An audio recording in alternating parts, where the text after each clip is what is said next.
Omagyanatimirandhasya Gnananjana Shalakaya Chakshurunmilitam Yena Tasmai Shri Gurave Namaha Shri Chaitanya Manobhishtam Stapitam Yena Bhutale Swayam Rupa Kadamahyam Dadati Swapadantikam Vandeham Shri Guroho Shri Yutapadakamalam Shri Gurun Vaishnavamscha Shri Rupam Sagrajatam Sahagana Raghunathanvitam Tam Sajivam Sadvaitam Savadhutam Parijana Sahitam Krishna Chaitanya Devam Shri Radha Krishna Padan Sahagana Lalita Shri Vishakhanvitamscha He Krishna Karuna Sindho Dinabandho Jagatpate Gopesha Gopika Kanta Radha Kanta Namostute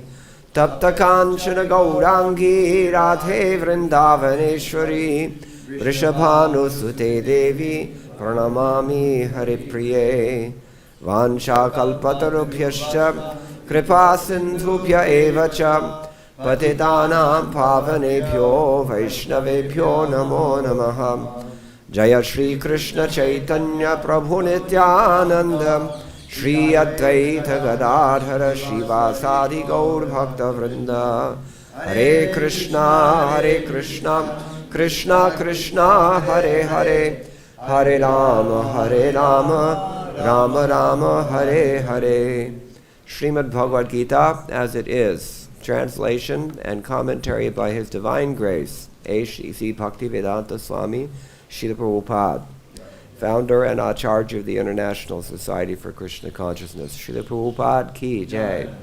Today we'll discuss Chapter 2 entitled Contents of the Gita Summarized, and we're on text number 10. I have to apologize. I don't know how long the class will go, but I have a bit of a cold, so my voice sounds a little funny. Please tolerate.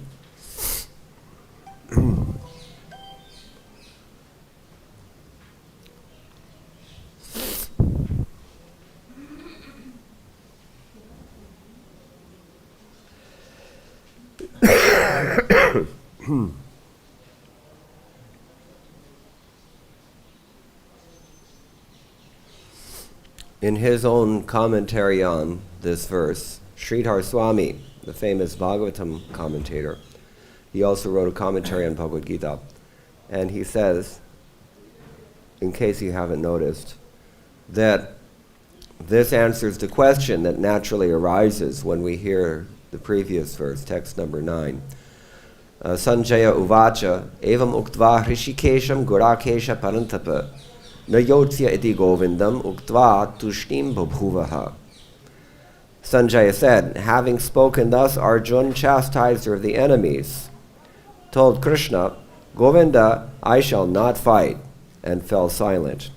That's kind of a cliffhanger, so you wonder what happened next. Now he says, Tamuvacha hrishikesha prahasanniva bharata senayor bhayor madhye vishidantamidam vachaha tam unto him uvacha said Hrishikesha, the master of the senses, Krishna, Prahasan, smiling, Iva, like that, Bharata, O Dhritarashtra, descendant of Bharata, Senayoho, of the armies, Ubhayoho, of both parties.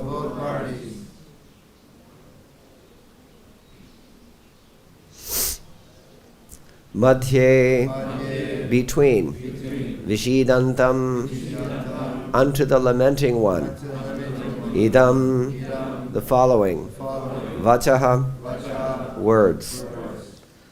So once again, this is Bhagavad-gita chapter 2, text number 10. Translation. O descendant of Bharata, at that time, Krishna, smiling, in the midst of both the armies, spoke the following words to the grief-stricken Arjuna.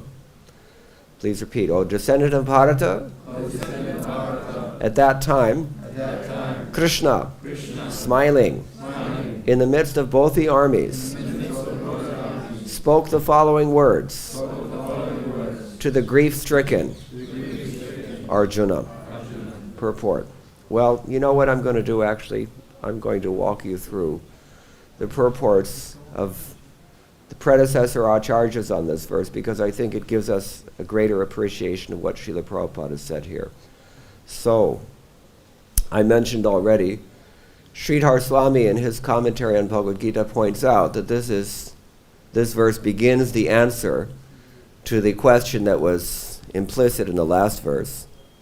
The last verse kind of begs the question, well, what happened? Arjuna throws down his bow and says he's not going to fight. So we want to know. And this is the answer. In the midst of both the armies, Krishna speaks to the depressed Arjuna. Vishidantam means he was depressed. We use this word in modern language, depressed. That was his situation. And he spoke the following words. We don't know what those words are yet, because that would give away the plot.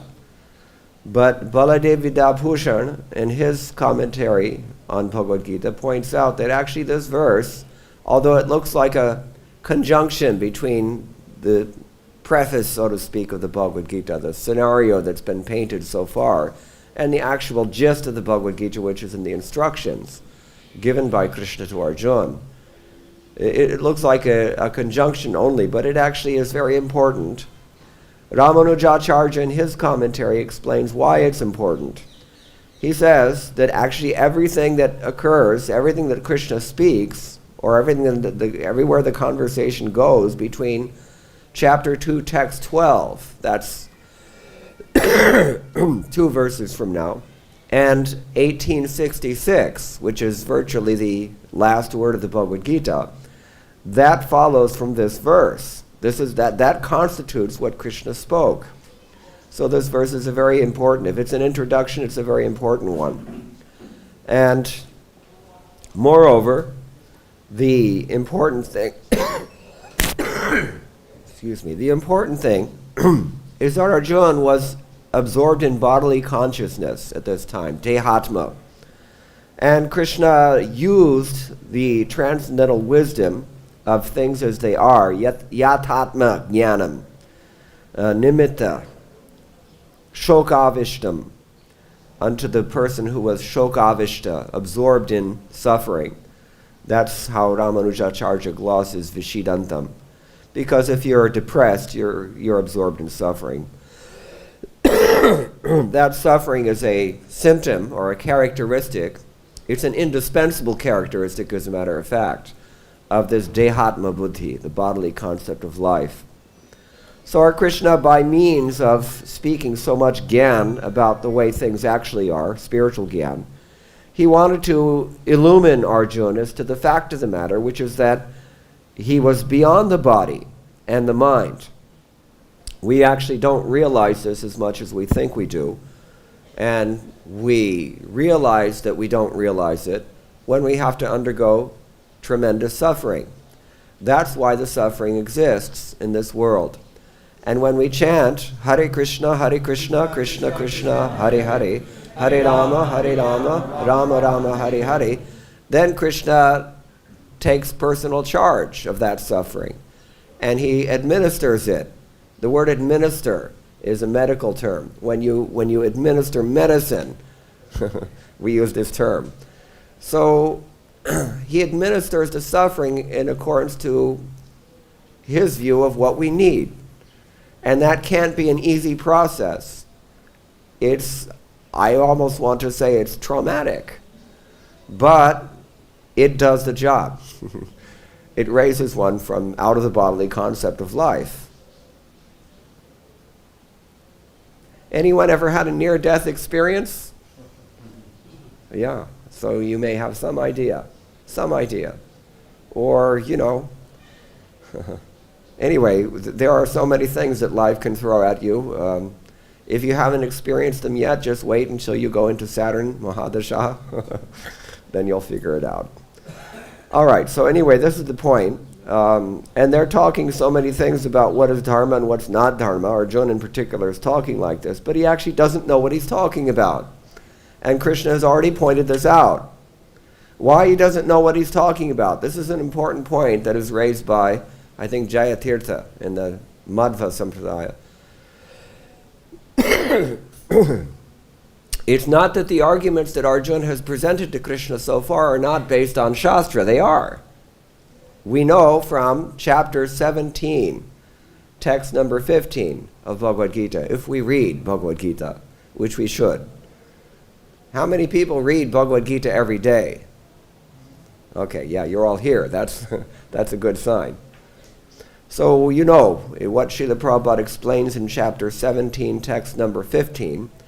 Krishna says the austerity of the speech is to speak what is truthful and beneficial and not agitating, etc. And Srila Prabhupada explains in his purport, it also means to back up what we are saying with Shastric references. It's very common for people to say so many things about even Krishna consciousness, but they don't have any reference to the Shastra. And that's a problem. That's a big problem. It may not be apparent. The size of the problem may not be apparent in the beginning. But if you add 1 plus 1 and get 3, then all further calculations are going to be wrong, necessarily. And that's what happens. Because when we don't speak from Shastra, and when we don't corroborate our alleged realizations with reference to the Shastra, which is perfect authority, Shabda, then we necessarily have to adopt one of the other means of knowing. What are the other two? What your senses tell you, that's called pratyaksha, or what you speculate, that's called anuman. So we speculate, or we see things with imperfect senses. Either way, it's wrong, necessarily wrong. Arjuna was not in this category. All of Arjuna's categories, he's been himself, up until this point in chapter 1 in particular, and in the beginning of chapter 2, he's been pointing out to Krishna, this is what I've heard from disciplic succession. These are Shastric arguments. They're not incorrect. What is incorrect is his attitude. His attitude is dehatma buddhi, in the bodily concept of life. Therefore, Ramanujacharya points out here that Krishna is smiling, prahasanniva.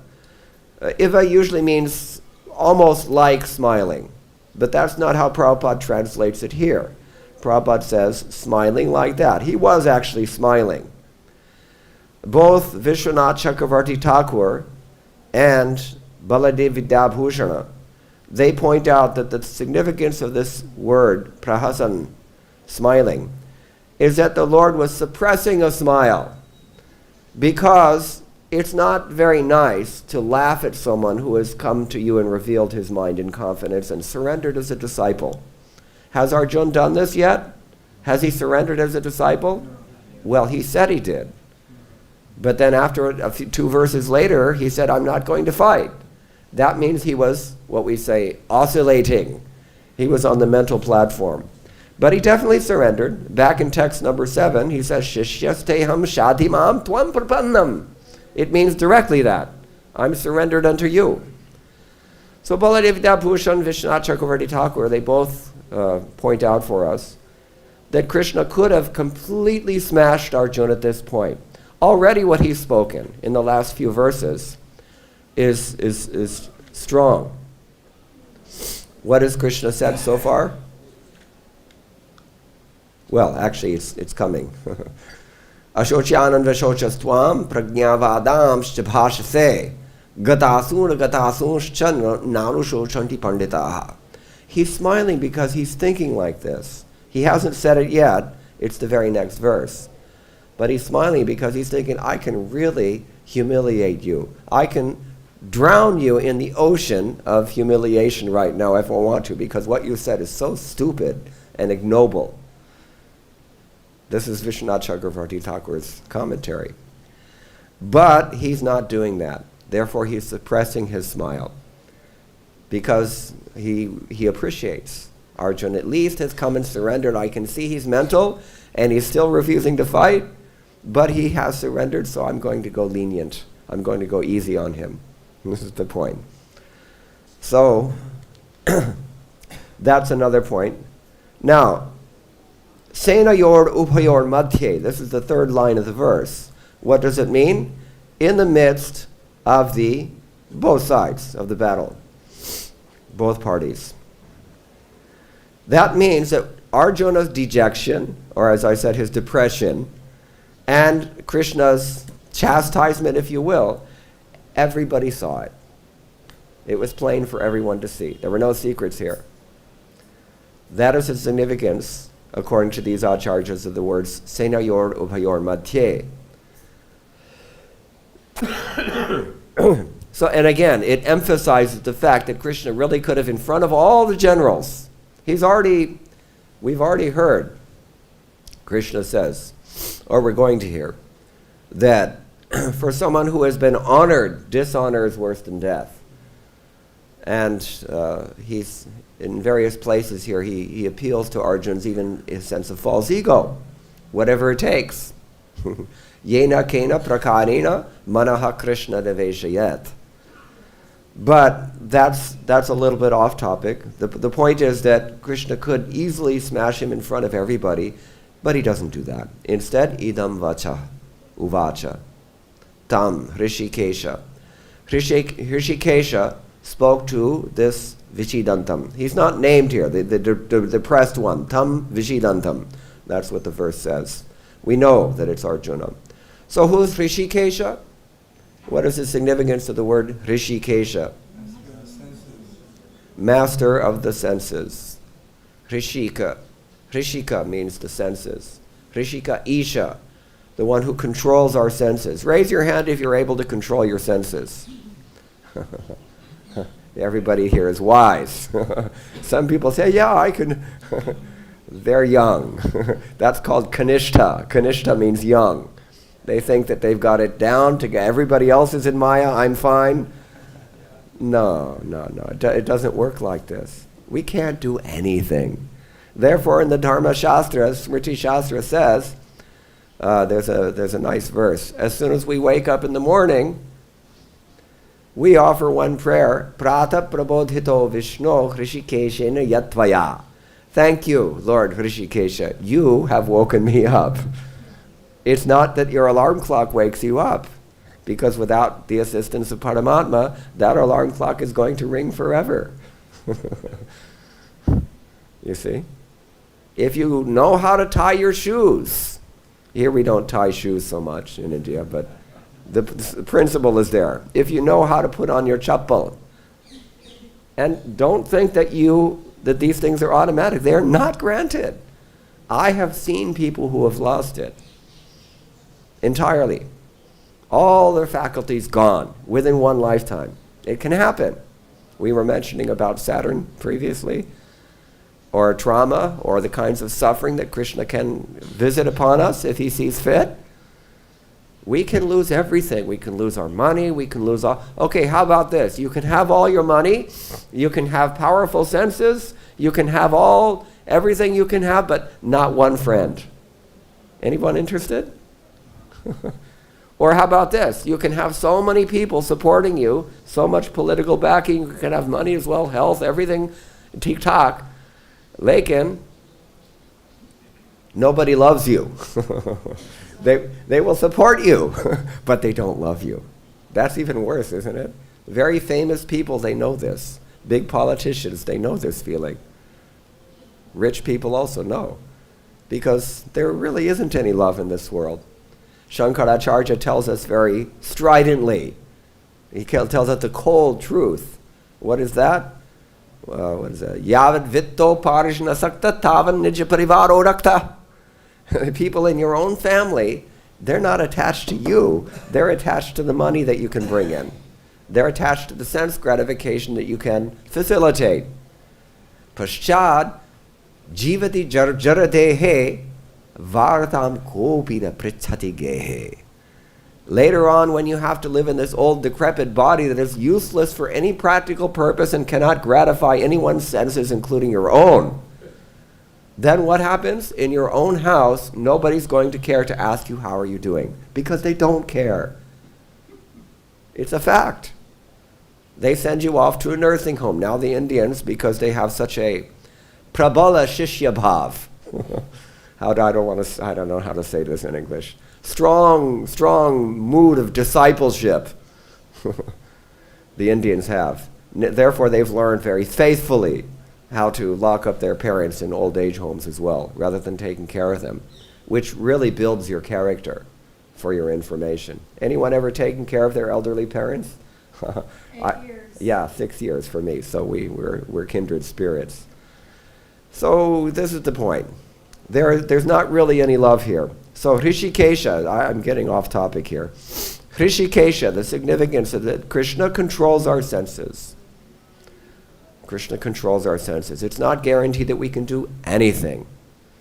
There was one devotee in America, I know. One day she woke up blind. How would you process that? Anybody ready for it? Volunteers want to sign up? Raise your hand. Tomorrow morning. You ready? There's one very wise Russian lady here. She's a doctor. She told me she treats people with alternative medicine of some sort.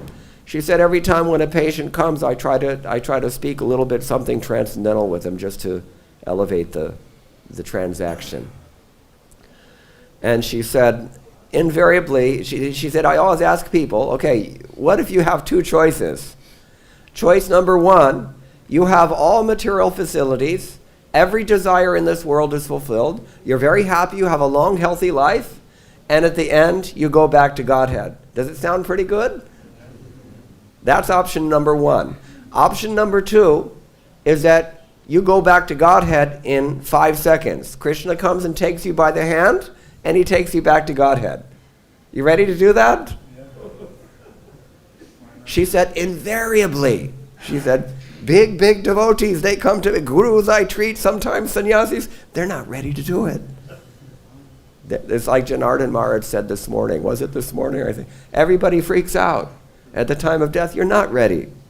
There's a class going on right now, I think. I wanted to go to it, but my mother, she had a lifelong policy that if I ever get to the stage where they have to keep me alive artificially with like tubes and artificial, things that make my heart pump and fill my lungs and whatever, they can do this now, if the insurance companies let them. But she had this lifelong policy that, I don't want to live like that. Just let me die, if that's what it comes to. So lo and behold, it actually came to that one day. She had a massive stroke and a heart attack, same time. And she was comatose, and the doctor said she's got maybe hours to live, maybe days, not more than that. So, if she comes to, you got to ask her some tough questions. They have in America what they call DNR status, do not resuscitate. You see, that's the only thing actually that prevents, you from dying a natural. Anyway, so when she actually did come to, and we were trying to communicate with her, she was really out of it. But my sister, who had power of attorney, asked, we know that this is what you've always said. So, if we push this little switch here, then you can take maybe 1 or 2 more breaths. That's all. Are you ready? She said, no, I don't want to go there. No. So everybody freaks out at the time of death. We're not ready. This is the point. So this is all elaborating on the idea of Hrishikesha. The person who really controls our senses is Hrishikesha. The person who owns those senses, the person who created those senses, the person who maintains those senses, the person who gradually disintegrates those senses, he can control them. We cannot. What can we do? We can surrender to him, and we can beg him, please control my senses for me. So, Hrishikesha. 2 things. This, I think it's Baladev Vidabhushan, he points out here that this verse actually harkens back to the first chapter, text number 24. There, Sanjaya Uvacha, Evam Ukto Hrishikesho Gudakeshena Bharata, Senayor Ubhayor Madhye Sthapyatva Rathottamam. So he says, Hrishikesha in this verse means that now Krishna is controlling Arjuna's senses. Whereas back in the first chapter, text number 24, it was Arjun who was controlling Krishna's senses. How was Arjun controlling Krishna's senses? He said, please move my chariot in between these two armies. And Krishna submissively followed his instructions. Hrishikesha. You see? Out of love. Out of love. We can control not only our senses, but we can control Krishna himself out of love. So that's another aspect of Hrishikesha. Gudakesha, on the other hand, what does Gudakesha mean? It's a name for Arjuna. He conquers sleep. Actually, I saw this recently, I don't remember where. Some of the acharyas were commenting on this word.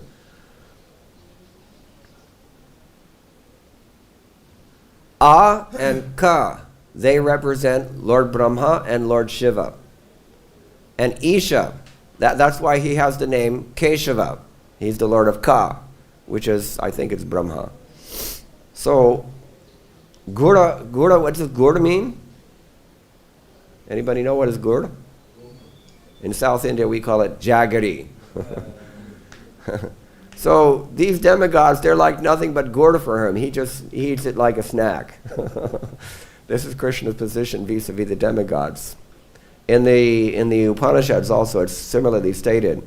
Even Lord Brahma and even Lord Shiva, these great demigods, they're nothing but Lord Vishnu's rice and pickle. That's how powerful he is. Anyway, so Hrishikesha, this is another thing. And Senayor Ubhayor Madhye we've already described. So, these are some comments that are given by our predecessor acharyas. I've mentioned Sridhar Swami, Ramanujacharya, Vishwanath Chakravarti Thakur, Baladev Vidyabhushan. Now let's hear what Srila Prabhupada has to say. Purport by His Divine Grace. The talk was going on between intimate friends, namely the Hrishikesha and the Gudakesha. As friends, both of them were on the same level. But one of them voluntarily became a student of the other. Krishna was smiling because a friend had chosen to become a disciple. As Lord of all, he is always in the superior position as the master of everyone, and yet the Lord agrees to be a friend, a son, or a lover for a devotee who wants him in such a role. But when he was accepted as the master, he at once assumed the role and talked with a disciple like a master, with gravity, as it is required. What does that gravity indicate? He wanted to laugh at Arjun. He wanted to ridicule Arjun because what Arjun said was so completely off the wall. But he controlled it. That's gravity. Gravity means, according to Nectar of Devotion, no one can understand what you're thinking. That's gravity. That's the definition given by our acharyas. We don't define words by their dictionary meanings. We actually define words by what our acharyas tell them they mean, what our acharyas say. Why is that? Because even lexicographers, that means people who write dictionaries, where do they get their definitions from, after all? Does anyone know? People who make the dictionaries get their definitions from usage. This is called arsha prayoga in Sanskrit. The usage of the rishis, liberated souls, how they understand a word. This is especially so in Sanskrit, but even in vernacular dictionaries, English and other languages, they have to find some, what they call attestation. It has to be shown that the word is used in this particular sense. You have to demonstrate that. Okay, so it appears that the talk between the master and the disciple was openly exchanged in the presence of both armies, so that all were benefited. This is Prabhupada's take on Senayor Upayor Madhye, which we've already described according to the predecessor acharyas. A little bit mild, very liberal. So the talks of Bhagavad-gita are not for any particular person, society, or community, but they are for all. And friends or enemies are equally entitled to hear them.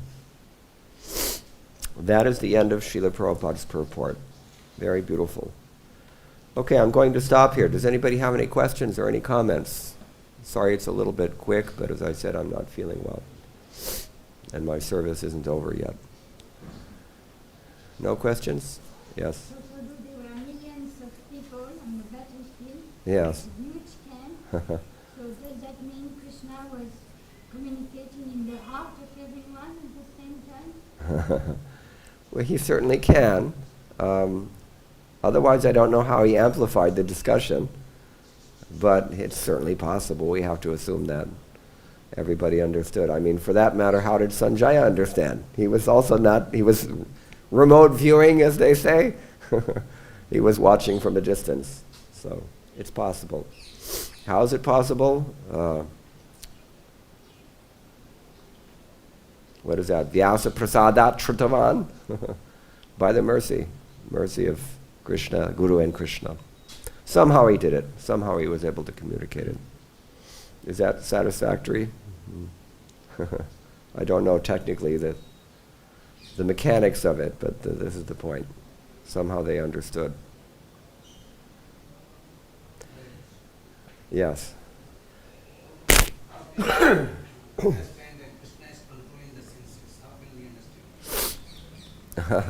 Because we continually fail to control them on our own. That's how we understand. They say failure is the pillar of success. If you realize that you're not controlling your senses, then you have to understand that someone else must be controlling them because they are being controlled. We wake up every day at a certain time, which means, as I said, we actually hear our alarm clock and we actually decide to wake up. So somebody's controlling that, but it's not us. If we don't believe that, then Krishna has his own way, as I mentioned. He can instill in us some faith in this principle. Rishikesha, he created the senses, he pervades the senses, both directly as the super soul Paramatma, and indirectly as those agents of his who are working on his behalf, as mid-level cosmic management, you might say. Mid-level management of the cosmic manifestation. Who are those agents? They're called devatas. Every one of our senses has a presiding deity in the form of one or another demigod. Just like eyesight, Prabhupada gives this example quite regularly. Who is the presiding deity of our eyesight? Surya, Ravi. So that deity is Krishna's representative only. Surya Narayana, we say. All the demigods, they're all actually Yas yasti bhaktir bhagavati akinchana sarvair gunais tatra samasate suraha. The acharyas have commented on that verse from elsewhere in the Bhagavatam, that all the devatas and their qualifications reside in a pure devotee. Because they're already residing in everyone, but they like to stay with a devotee. Because a devotee is good association.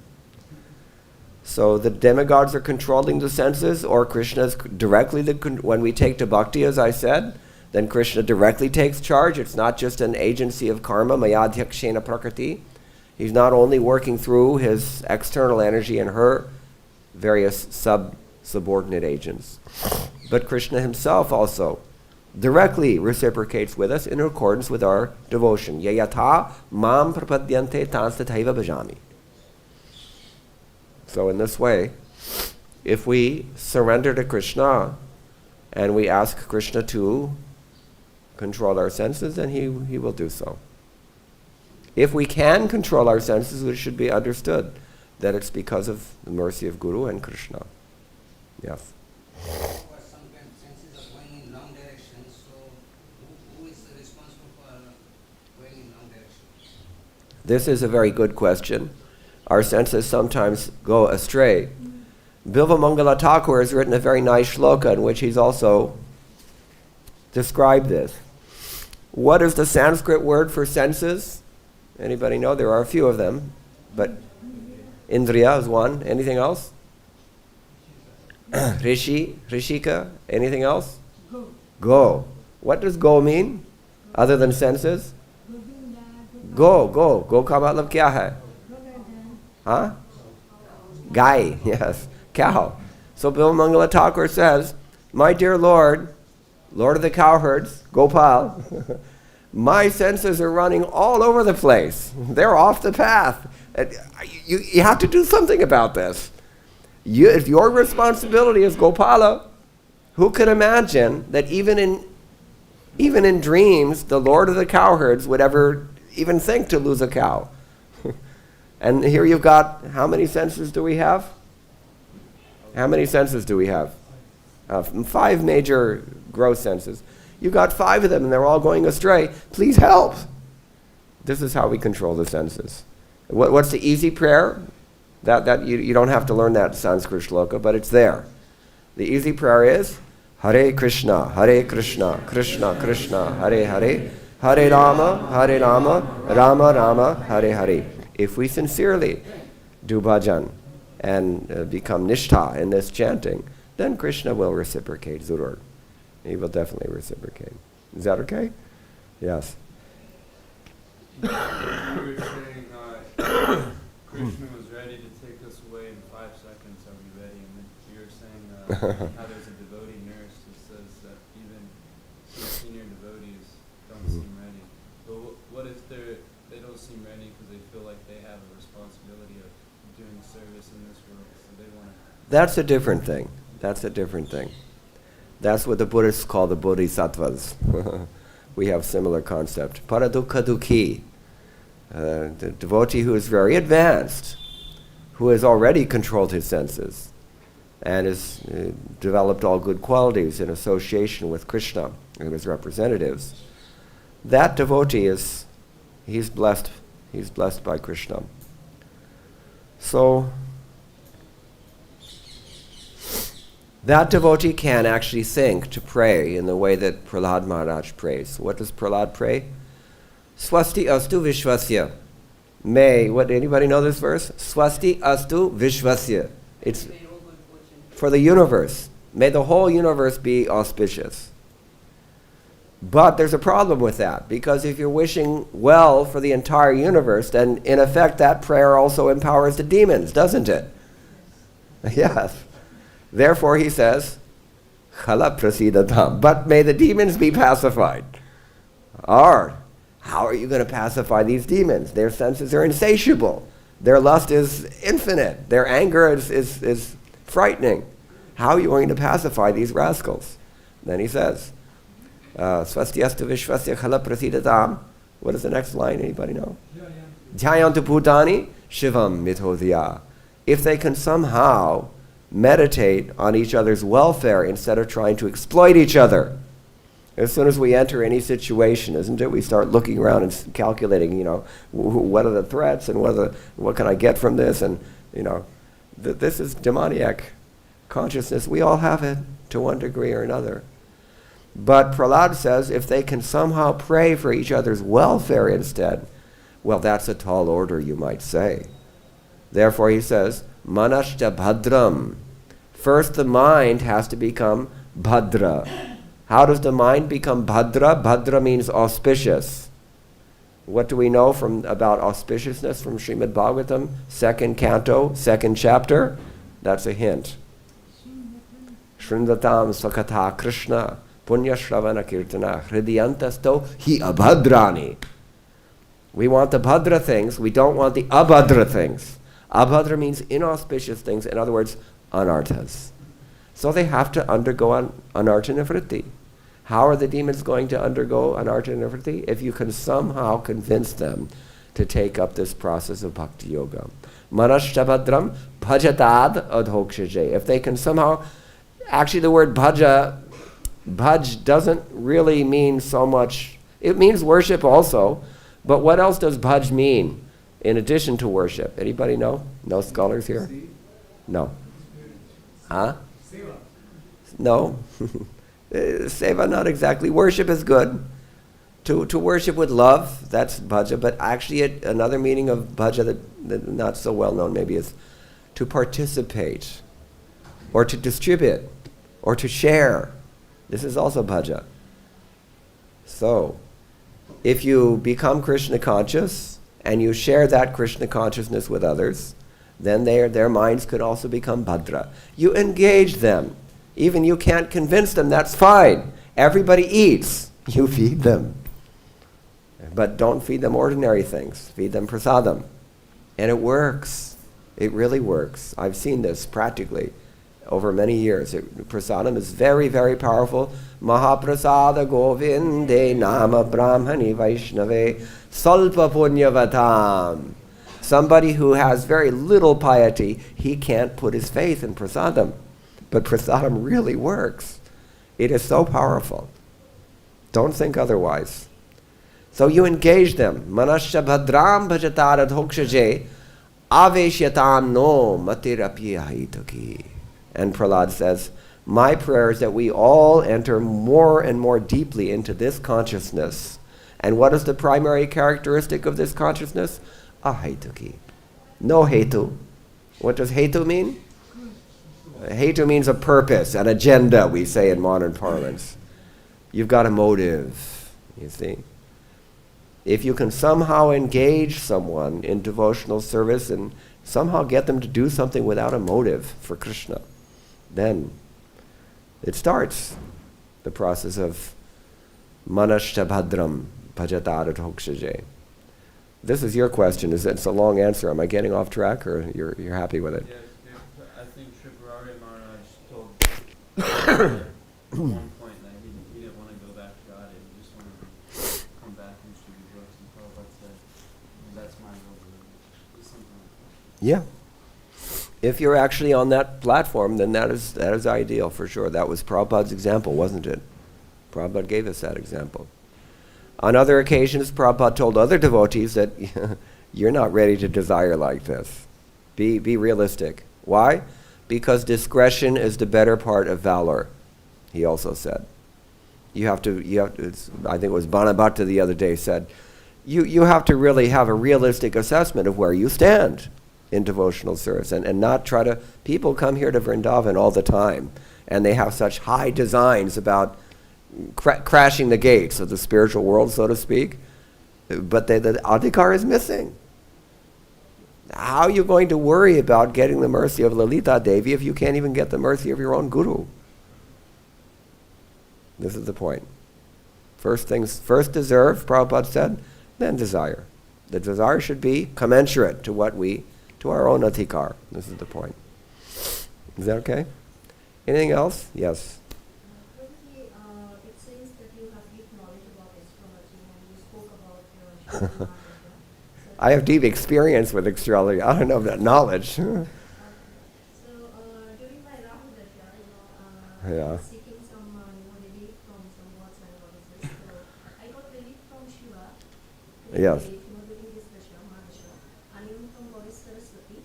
But when I visited Krishna, Dwarika, he gave me money instead of any relief from Rahu Dasha. I wanted the relief, but he gave me money because he's a king. Kaun, Krishna? Yeah. Okay.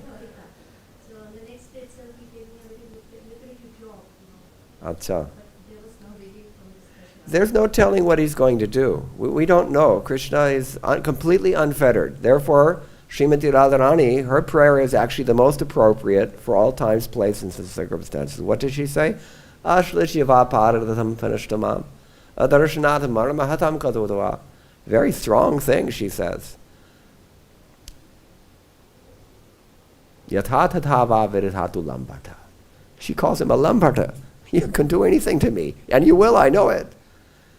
Sometimes he can give us $1 million if he wants. Don't get any bright ideas. Or he can really smash us as well, like we were reading before. He had an opportunity, and he certainly had the ability, and he had valid reasons as well. He could have really let Arjuna have it, but he was nice, because that is Krishna's nature as Parama Kripadu. So how he's going to take shelter, what he's going to do, how he's going to reciprocate, we can't know this.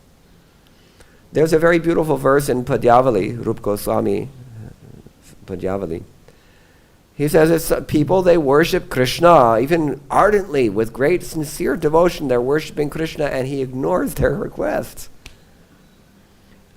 But if you just exist in Vrindavan for some time, without any question of whether you're doing any bhajan or not, then Bhakti Devi will, Vraja Devi, she will give you pure devotion.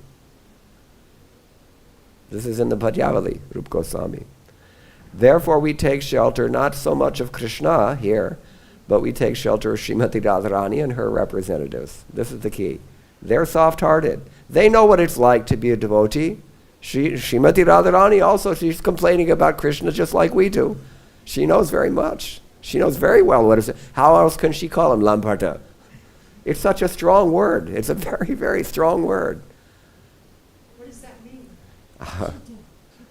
Rascal, debauch, the cur, cad, rascal, jerk, whatever you want to say. I mean, it's a very strong word. So, we take shelter of the Lord's internal devotees. That's called Raganuga Bhakti.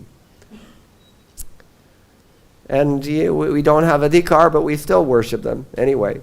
And then we pray that someday I'll get some adhikar. Okay? So I don't know if that answers your question or not, but this is the way things are, what to do. This is how Krishna is. Anything else?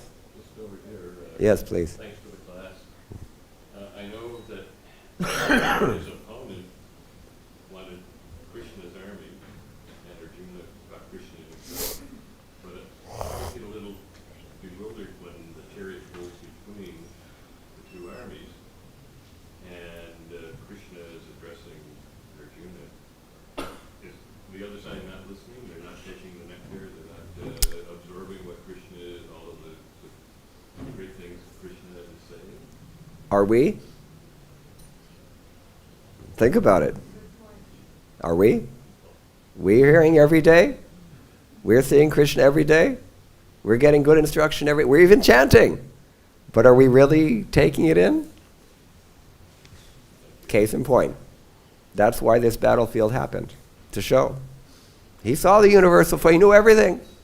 Janami dharmam nacha me pravritti. Janami adharmam nacha me nivritti. Duryodhana ne kaha. That I know what is dharma, but I'm not going to do it. I can't do it. Just like the Christians, they have this saying that the spirit is willing, but the flesh is weak. And he said, on the other hand, janami adharmam. I know what is adharma, but nachame nivritti. I can't stop myself. This is the dridha vrata of the demon. Griha vratanam, Prahlad Maharaj calls it. People who have dedicated, they've made the decision in life, this is what I'm going for, and they're going to come up to a certain point. They won't budge after that point. I used to work with people like this. I was in the University of Washington, Department of Asian Language and Literature. And those people know our books better than most of us do. But they won't surrender even that much. This is the problem. Therefore he says, Manasya Bhadram Bhajatarathokshaje. May the demons be pacified by somehow being engaged in a devotional service. That's where the devotees come in. If we get mercy from devotees, whether they're Srimati Radharani or Srila Prabhupada or the person sitting next to you, if we get some mercy, if we're receptive to that mercy, if we take the mercy, then we've got some chance. Otherwise, good luck. Is that okay? Thank you. It is good. All right, anything else? None, then we'll stop here. Thank you very much. All glory to Srila Prabhupada.